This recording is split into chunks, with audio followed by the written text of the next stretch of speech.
This podcast is part of the Robots Radio Rocket Club, a program designed to help all podcasts reach their full potential. For information about joining the Robots Radio Rocket Club, check out robotsradio.net. Welcome to Holocron Histories, Star Wars canon versus legends, where we're going to take a deep dive into the lore of the Star Wars universe. All right, and welcome to the Holocron Histories podcast. I'm Teacup, also known as Austin. And I am Ben of Temeria. All right, and we're here to talk about all kinds of awesome things happening in Star Wars, in Legends, and all of that. And so, Ben, what do we have to talk about today?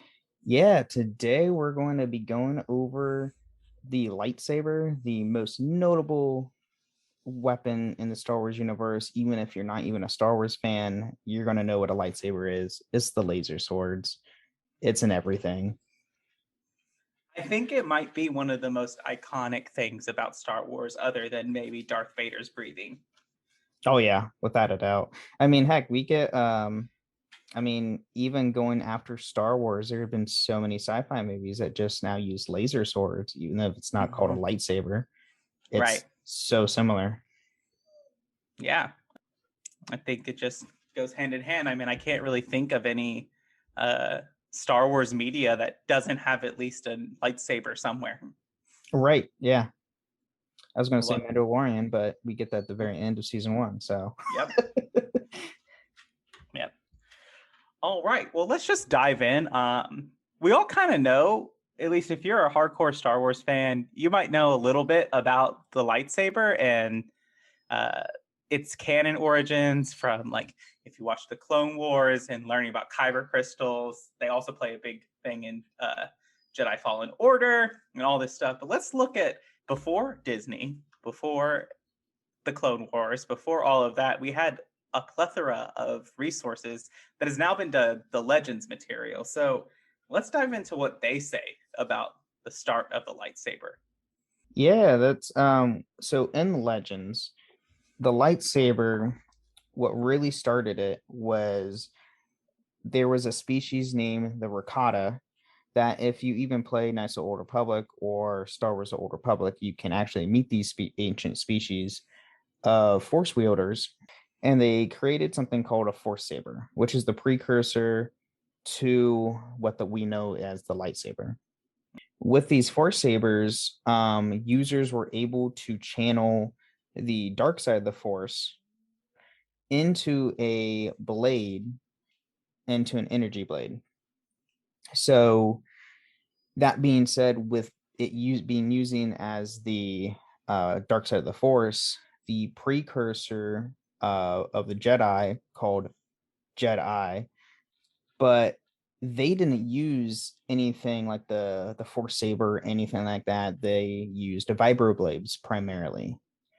And then going with when the Jedi Order was getting mostly established, they started using sabers and using a special technology, off-world technology, with a forging ritual, learning how to freeze a beam to what we know as somewhat like a lightsaber, but they're constantly using the force to freeze this beam into place while they're fighting.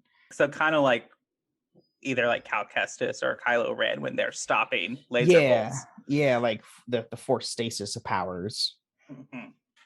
And then once later down during the Force, prior to the Force Wars, which is a giant war between light side and dark side users of the Force, before there was even a Sith or anything like that, the earliest known lightsaber was called the First Blade, created by the Weapon Master on Tython. And you actually, if you play Star Wars: Old Republic, you actually get the First Blade during the Jedi Counselor storyline if you create a Jedi Counselor character, which is pretty cool. Yeah. And then going forward, like the Jedi eventually, and Sith eventually, make early refinements to the weapon, making a portable power source on the belt.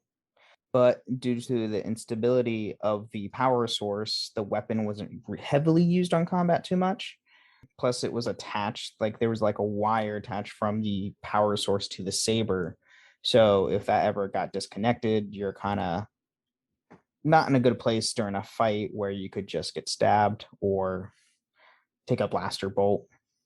I think it's important to note that like the way vibro blades work. So like for some of our fans, like if you haven't played Knights of the Old Republic or the Old Republic, you know, there's the, especially if you watch The Mandalorian, Din Djarin takes out a little knife that seems to be vibrating as he's holding it. That's a vibro blade, and it's a special type of weave in the sword that allows it to vibrate, and it can actually repel lightsabers. Yeah, it's one of the few weapons that can actually be on par with a lightsaber without like getting cut in half. Right. Which is and cool. that's why this overheating would be dangerous, because you've now lost your defense, and a vibro blade, it's not going to give you that much of an advantage over a vibro blade. No, since it wasn't mainly used for stability of the power pack and everything for the weapon, they just mostly use the weapon as a ceremonial. So when they induct new members or promote members and throughout the order, that's what they did. They didn't.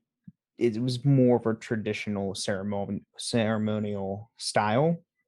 But then once the Sith Empire has been founded, which we can go later, we'll explain later in the episode or down the line in future episodes. But the Sith Empire was actually responsible for creating the modern day lightsaber, taking the power pack, condensing it down, and making the power cell, and then placing that power cell inside the hilt of the saber. That way, you don't have to have a power pack. It's constantly in the saber, so you don't have to worry about disconnection or anything like that. And what was really interesting about the power packs that they developed, or the power cells, is the energy. Like, you hitting another saber wouldn't lose energy. The only thing that would make it the saber to lose energy is if you're cutting through pretty much anything, cutting through a wall, rock, cutting through like a metal door, like what we would see in like episode 1 in the Phantom Menace, where we see Qui-Gon trying to cut down the Durasteel door. That is what will actually drain the power cell from the lightsaber, but nothing else would. So it'd be a lot easier for them to use and wouldn't have to worry about charging it all the time. Yeah. Also, the Sith down the line also created the synthetic lightsaber crystals, which is pretty cool. So in Legends, lightsaber crystals, or known as Kyber crystals, you can find them in the world, mostly at Ilum, the ice planet Ilum, but you can also find them in like Dantooine and Knights of the Republic, and you can find them, I believe, on Tython as well. Mm-hmm. But all these crystals already have a color to them, so they green, blue, purple, yellow, they all have a color to it already. But red crystals, the Sith actually created synthetic color crystals, and that is why they have red crystals compared to like the Jedi Order, where none of them have red, because red's not a natural color for kyber crystals, which is pretty interesting. It is interesting. And we'll get into this, but the way Disney explains the red lightsaber crystals is a lot more. Oh yeah, it's very different. Yeah, they put a lot more depth into why crystal colors are why they are the way they are. Yeah. Which is really cool. But the Sith also created like the double-bladed lightsaber, which we see a lot with like typically what we see in today's media, which is like Darth Maul, Savage Opress, the Inquisitors all use double-bladed sabers. So the Sith were the ones that created those. Mm-hmm.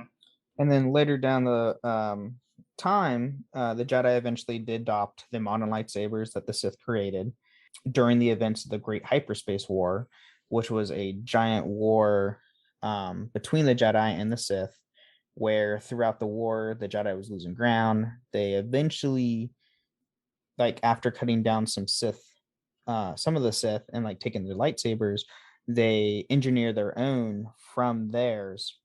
And all the Jedi Order going forward adopted what we see in today's like lightsabers of the Jedi Order. Right. And we can go with talk about the Great Hyperspace War in a later episode, but it's there's a lot that happens in that. Yes. A lot of the Old Republic and before that is just what we know as like series of conflicts that happen one after another. Yeah, it's and not we'll like talk about that. Yeah, it's not like what we see in like the episodes 1 through 3 or 4 through 6, like Legends. There's like, here's a conflict, and like you have a year of peace, and maybe like 6 months, and then another conflict breaks out. It's crazy. During Legends, this even translates into the canon. During the Great Jedi Purge, Palpatine eventually outlaws lightsabers. And then this is a cool little thing, which they haven't really explained on in the current canon, is Luke, after Luke lost his first lightsaber in Cloud City, he created a new one with schematics that were left by Obi-Wan, which is pretty cool. And he actually had to use a synthetic crystal because all the places where you can normally find Kyber crystals were all locked down by the Empire at the time. So he was not able to get to any of these places, let alone, be able to get a crystal at that point, because the Empire was mining them so much for, the Death Star. Right. So that's what I got on Legends. And that's another thing that is kind of transferred between Legends and canon, is that the Death Star is powered by Kyber crystals. That's which is how it has such a devastating weapon. Yes. And we see that in Rogue One. We see that in, you actually see in Star Wars Rebels, the Empire transporting a giant Kyber crystal for some unknown purpose that we don't know. But if you're a hardcore Star Wars fan, you know what exactly it's going to be going for. And once it blows up, it's a giant explosion. Well, that's Legends. One book that you can read from Legends, if you really want to get into like what the Jedi were like before the creation of the lightsabers, would be the Dawn of the Jedi book. Ooh, I don't think I've ever even read that one yet. Yeah, I've read about like half of it, or some parts of it. It's good and it's interesting. All right. You want to move on to canon, or you want to take a short little break? Yeah, we can do the mid break. All right. Let's take a break then. Do you love Dragon Age? Have you always wanted to learn more about its vast world and detailed lore?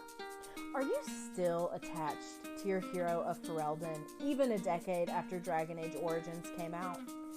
Or maybe you're a newer fan, still discovering a new tidbit or quest every day. Well, either way, the Dragon Age Lorecast is the podcast for you. I'm Austin, also known as Teacup. And I'm Shelby, also known as Shecup. And come and join us as we embark on a journey to explore and discover all things Dragon Age. We'll discuss all kinds of topics, from Lyrium to the Chantry and the great mysteries of the old gods, and even more that even you BioWare superfans might not know about. So come and listen on Spotify, Apple, Stitcher, or wherever you get your podcast. And always remember, swooping is bad.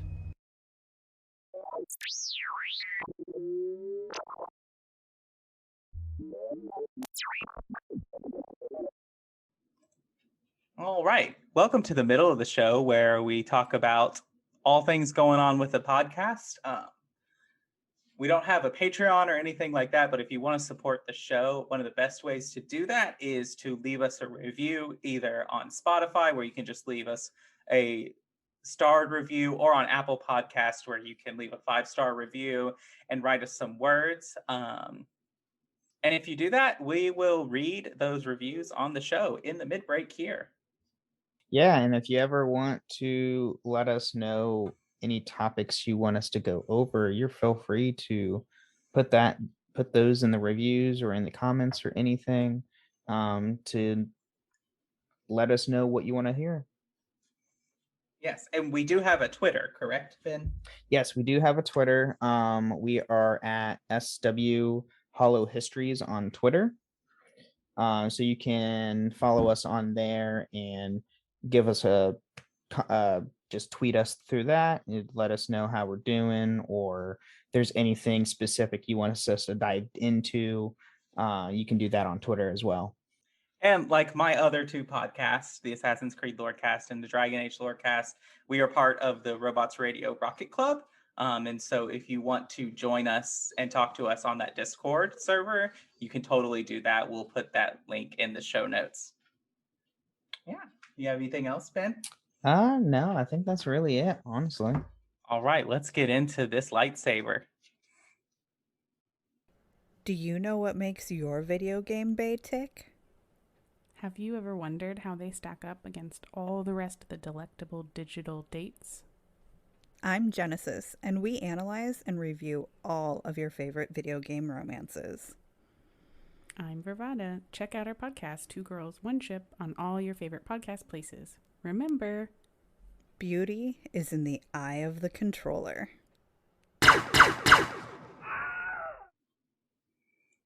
All right. So Ben, what is canon about the lightsaber? What do we know? All right. So what we know is so good thing about the canon now is a lot of the things from Legends does eventually do transition into the canon, which is nice. But as far as the canon, as far as the lightsaber itself, the only thing we really know about its construction, it was created thousands of years before the Galactic Republic that we see in the prequel series movies. So like episode 1 through 3. That's the only thing we really know. We don't know too much on the origins itself on the blade. But it did take a major role in the Clone Wars, as we see. And then I don't have this in the show notes, but if you read the High Republic novels, the lightsaber is a big thing that the High Republic Jedi Order use as well. So, and they go a lot more unique designs as well during the High Republic age, which is pretty cool, which I'll get more into here in a bit. But notable parts for the lightsaber, you have the emitter, the power cell, the activator, and then the Kyber crystal. The materials that you can use for the lightsaber hilt, though, all vary. So, for instance, in Star Wars: The Clone Wars, there is, I believe, it's like a 2 or 3 episode little arc that you see the younglings of the Jedi Order actually go to Ilum with Master Yoda and Ahsoka, where they go get their Kyber crystal, and then after they get the crystals, they construct their first lightsaber. And in that episode, you actually see one of the few Wookiee Jedis, which is really cool. And he uses Bylark tree, which is a material. Bylark is the native tree to Kashyyyk. So it's something unique for his saber, for his homeland. And then you can use like gems and different types of metals and such for the saber hilt, which is cool. So one of the things about Jedi Fallen Order as a game is you get to customize your lightsaber with all kinds of different styles and parts, and you can kind of see the different like metal materials that you can use your lightsaber in when you're going in to customize there. Yeah, and then the cool thing about the styles too. So there's in the Jedi Order, there's 4 different unique styles that you can you can use for your saber. There's duty and resolve, peace and justice, elemental nature, and then valor and wisdom. Those 4 styles are the premise, like the basic styles that you can use to create your lightsaber. And we see that like in Jedi Fallen Order, there's different ones where like Obi-Wan's is, I believe, a peace and justice style. Mm-hmm. And you get that in like the part names when you're customizing your saber in Jedi Fallen Order. Another cool thing is you can use those, like if you ever go to Batuu at Black Spire Outpost at Galaxy's Edge, when you go to Savi's workshop, you actually choose, there's peace and justice, elemental nature, and duty and resolve 3 of those Jedi styles that you can use to build your very own saber at Sabi's workshop, which is pretty cool. And then going on, the Sith also have some styles as well: passion and strength, and power and control, which, like I said, in Galaxy's Edge, you have the power and control for the Sith style saber that you can create at Sabi's. Which, cool thing about Sabi's is a part of the canon, so that park is a living, breathing thing for the Star Wars universe. So everything that happens at the park is part of canon. Ah, I see. And then just like in Legends, the lightsaber blade can cut through basically anything. Now, there are materials like the Vibra blade that it can't cut through. There's Beskar that we see in Mandalorian, and then also in Clone Wars. We have Zilla Beast hide, which you do see Zilla Beast in the Clone Wars animation. You have the Elite Petroleum Guard armor, which is the guard armor that Darth Sidious or Palpatine's guards are made of. So the red armor they have.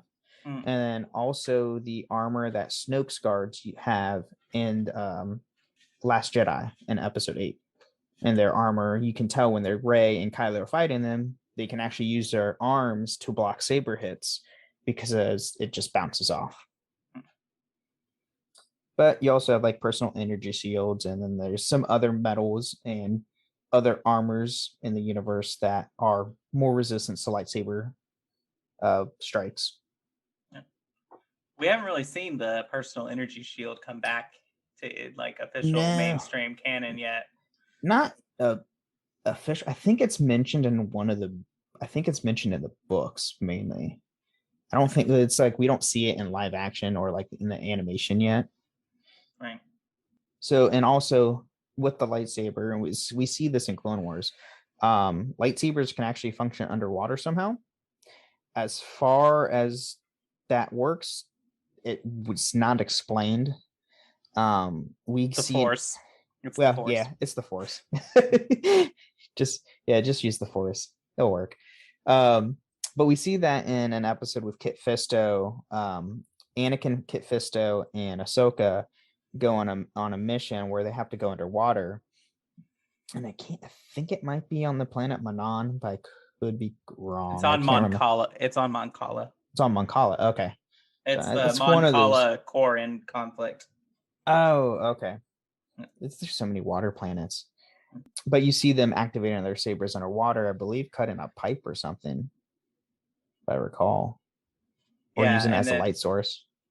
And they also, in that episode, they're underwater the whole time as the Mon Cala are fighting the Quarian, or not the Quarians. Quarians are a Mass Effect. The Corran, and they're having that conflict, and Kit Fisto, Anakin, Ahsoka, they're all there helping the Mon Cala with the aid of the Republic hold off the Separatist and the Corran. Okay. Yeah, it's been a while since I watched Clone Wars. Yes. I need to rewatch it. The Mon Cala are like Admiral Akbar, that species of people. Yeah. Mm-hmm. And then the Corran are the squid head people.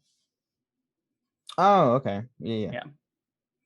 Types of lightsabers. Now, this is where it's going to get pretty unique. So, as I mentioned before, we have the double-bladed, which is what the Sith created. There's the split saber, which, fun fact, if you play Jedi Fallen Order, down the story, you actually create, redo your saber to where it becomes a split saber. So you can take it apart or put it back together. There is the saber pike, double-bladed spinning saber, which is what the Inquisitors use. You have the dual phase, and the dual phase sabers are like Kanan Jarrus, his saber is a dual phase to where he can adjust the length of the saber. And you see that when he's training Ezra, to where he shortened the saber blade to his height level. Right. And then we see the crossguard saber, which is what Kylo Ren has. And then we also see a crossguard in Star Wars Rebels when they go to Malachor. Mm-hmm. Just for that little nod. We have the curved tilt, which is what Count Dooku uses for more of a fencing style of fighting. We have the cane saber, which we see from one of the Jedi Masters in the Jedi Temple. I cannot remember his name. I know he helps Ahsoka, but he has to have a cane, but he has a saber hidden in his cane. Mm-hmm. We got a training saber, which are like standard lightsabers, but the blade is such of a low energy level, it can't cut anything. Mm-hmm. We got the Shoto saber, which is what Ahsoka has as her second saber. We have the light whip, which is this they actually just recently canonized in one of the High Republic books, to where a Jedi Knight, I can't remember her name on top of my head. I can find the book later, but it's in one of the young adult novels for the Jedi Star Wars High Republic. But she modified her lightsaber to where she can change it into a whip form and use it as a weapon that way, after her master told her not to. So classic. That's fun. And then we have the saber blaster, which is what Ezra has. His first lightsaber was a saber blaster hybrid. We have the dark saber, which is its own unique style. And then also in the High Republic, we have the saber rifle, which is a rifle to where on the top of the rifle itself, where you normally in real life where a bullet would eject, you would insert your lightsaber on top, and the lightsaber itself would be the power source to shoot the rifle. And it basically almost disintegrates anything like you shoot. So like take Mando's Ambin rifle from season 1 when he shoots a Jawa, like Jawa just goes poof. Right. But yeah, that's the type of sabers they have. And for the intended use, lightsabers were all mainly used to end conflict. Did that ever happen? No, because Star Wars. Yep. And then we got there's also 7 forms of classic combat styles. For some reason, I did not get the names for those. But each form has its own unique style of fighting, to where you go more defensive, more of attacking, deflecting, and so forth. And then here's a cool thing. Once a Jedi is fallen in battle, their lightsaber is then collected later once they can go retrieve it. And there's an arch in the Jedi Temple to where they actually place the Kyber crystal of the fallen Jedi's saber into the Kyber arch in the main hall of the Jedi Temple. Which is how Palpatine is able to get his hands on so many Kyber crystals. Pretty much. Like, and God, he needs his own episode. He is his own unique problem.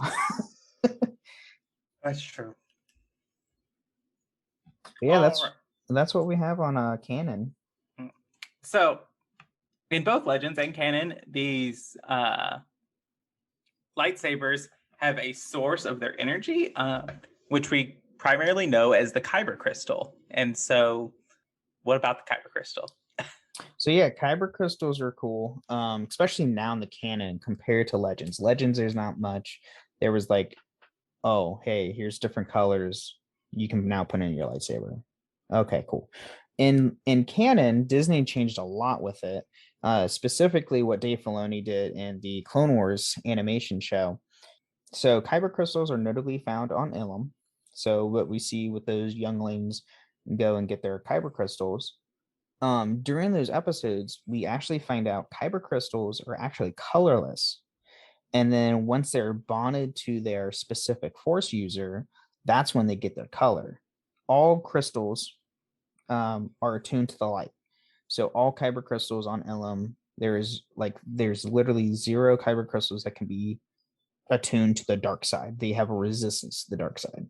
So most notable colors we see mostly is blue and green, but there are some rare colors as like purple and yellow and black, which we still don't know how the Darksaber has a black Kyber crystal. We just know it does. But with the red crystal specifically, So the Sith actually have to go into or do a ritual with the Kyber crystal, a crystal that's already been attuned to someone. So in the comics, we see in the Darth Vader comics how Vader actually gets his red crystal. He defeats a Jedi Master. He takes his lightsaber, takes the crystal out of the saber, and he does this thing called he needs to bleed the crystal. So he actually uses the dark side of the force, and it basically he has to dominate the crystal to his will to make it red. So he has to basically torture this crystal until it bleeds. And that's where we get the red crystals from. And then when a Sith bleeds a crystal, there is a chance, and we see in the comics, so we don't know if it happens to anybody else, but the crystal that Darth Vader takes from this Jedi Master starts showing him visions of the Force, trying to get him back on the light, on the path of light. So he's trying to convert him back to the light side of the Force. Obviously, it doesn't happen because Darth Vader is still Darth Vader. Darth Vader eventually does bleed the crystal and to get his crystal for his new lightsaber that he eventually has in like A New Hope. Mm-hmm. But beyond the red crystal, there is also the white crystal, which we see, and only one Force user. I can't say a Jedi because she's technically not a Jedi anymore. But Ahsoka Tano actually has white crystals when you see her in Star Wars Rebels, and later on throughout the Star Wars franchise after Clone Wars. So it's a similar process, kind of like bleeding, but instead of torturing the crystals, she purifies them. She actually takes the crystals, she defeats the sixth brother and takes his lightsabers because he had two. Mm-hmm. And mind you, she did not have a lightsaber when she fought the sixth brother. She left her lightsabers at the end of season 7, we find out. So she was saberless. So she defeated an Inquisitor without a saber, takes his lightsabers, and then basically heals these crystals and purifies them with the light side of the Force to where they just turn from a bright red to a bright white, to where they're a pure white color, which is cool because after that we don't see anybody use a white crystal. So to be determined with that. And then once we get into the sequel series, we have Kylo Ren. Now his crystal is unique. Yes, I believe he took his own crystal he had with the saber and bled his old crystal to his new one. But when he was doing that, it cracked the crystal. And so with his lightsaber, the reason why he has like his is technically a cross guard, his two side beams for the saber are actually vents of excess energy because the crystal is unstable, and that's why you hear like having the crackling sound when he's always ignitioning and turning it on. And then also if you ever go to Galaxy's Edge, you can buy Doc Ondar at his Den of Antiquities on Batuu actually sells Kyber crystals, blue, green, yellow, purple, red, white. As how he gets these crystals, nobody knows, but he sells them for a profit. And at the same time, the gatherers who work for Savi's workshop, actually collects Kyber crystals and lightsaber parts and teaches people about the art of creating a lightsaber. But yeah, that's what we have on Kyber crystals. Yeah. Well, thanks. Do you have anything else to say on the lightsaber? No, I think that's primarily it that we really got right now. I mean, with the High Republic and then what Disney's doing with the TV shows, I'm sure we're going to get a lot more in-depth stuff going forward with the lightsabers. I would say mainly we'll get more focused on them in the High Republic book novel series, because they go a lot more in-depth with like designs. There is, I'm trying to think of his name. I think his name is Master Stellan Gios. He actually has a cross guard, but his saber hilt is very unique to where he actually has on the side vents to where the energy beams come out on the side. he actually has a metal piece below those, so his hand will actually stop at the metal to where it won't like actually hit the energy blade. Compared to where Kylo is kind of like free, so he has to have Kylo has to have a good grip. If he doesn't have a good grip, he's kind of screwed. Right.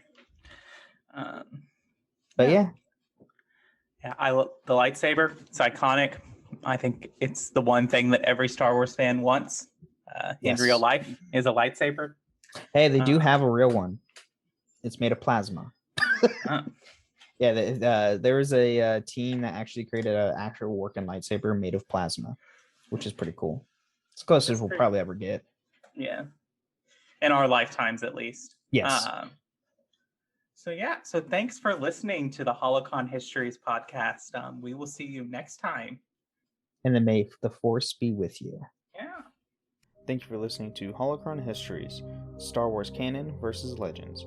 You can find us on the Robots Radio Discord at robotsradio.net. You can also follow us on Twitter at SWHoloHistories and contact us at holocronhistories@gmail.com.